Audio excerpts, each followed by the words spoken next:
I'm the next mayor of Arua City. This fortified day that has been ordained by history. I have been duly nominated to run for mayor of Arua City under the NRM party. I have said in this period times without number, and I'll say it again each time without any fear of contradiction, that the people of Arua, not just Arua, you're going to stand a chance on this global political arena if they are one. And therefore, unity is my first agenda. The development is extremely hard if the people themselves are not united. And that our education and exposure are useless if tribal, religious, and other sentiments transcend the truth in our mind. I am inviting the people of Arua to participate in a school of thought of unity. The second point is that Arua City is an immense opportunity after being pronounced a city for the people of Arua, if the people are prepared for those opportunities. And therefore our campaign is running on the agenda to prepare the people for the opportunities that will come with the city. So the vision we are selling the people of Arua is to build the most modern, commercial, the most vibrant inland city on the continent, thriving on the border economy, built by the common people, for the common people. That in a way can be my summary of what we are offering for the people of Arua. Thank you.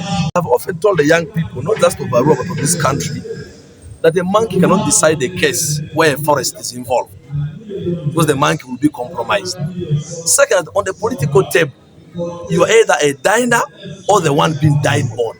You see, when you hear that a young man has lost a leg, or a person has lost a leg, that is a young person. When you hear that the person has been killed, that without a doubt is a young person. Some people have fought as a young person. Then people might need to ask a question: what are they dying after?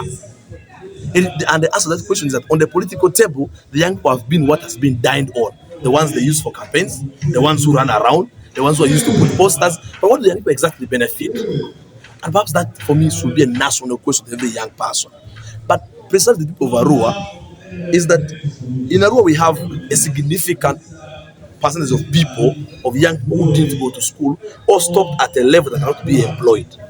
In the most recent statistics released by UBOS, less than 12%, in the Western sub-region, less than 12% of children enrolled in P1 reach P7. That means you have a huge chunk of young people who cannot be employed, who are this going up to P6 or P5, but not be employed in the formal sector. And for me, that is my first priority. How do we train these young people?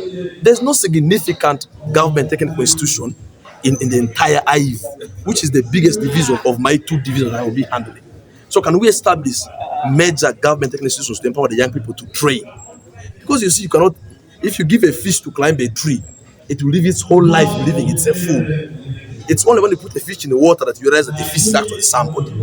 Can we train these young people to be able to be productive so that we have a huge energetic population that we can actually put to work that can grow this young, vibrant city? So we'll be doing a lot of training.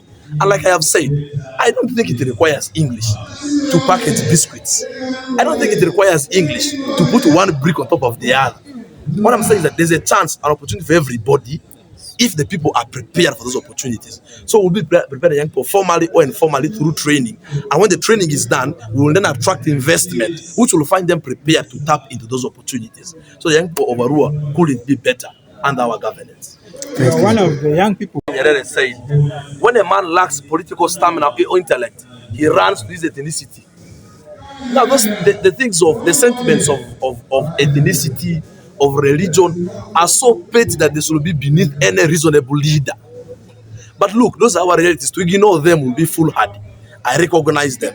But the message to the people of Arua City is this: when you go to the hospital, you don't ask for the ethnicity of the nurse. You pray that they're a good nurse. And that is what matters. The Muslim suffers hunger. The Christian suffers hunger. The Aivu suffers hunger. The person from Teregu suffers hunger.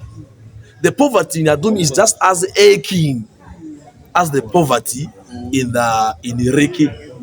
And therefore, we should participate in the politics of ideology, unite around our common challenges and what we can do about them, rather than our beautiful diversity created by God, which were not intended to divide us, but rather beautify our existence as a people. So I think those are beneath the aching issues, and we will rise above them as a people. I am faithful. Thank you very much. From me. Trust my political party, and the party made a decision.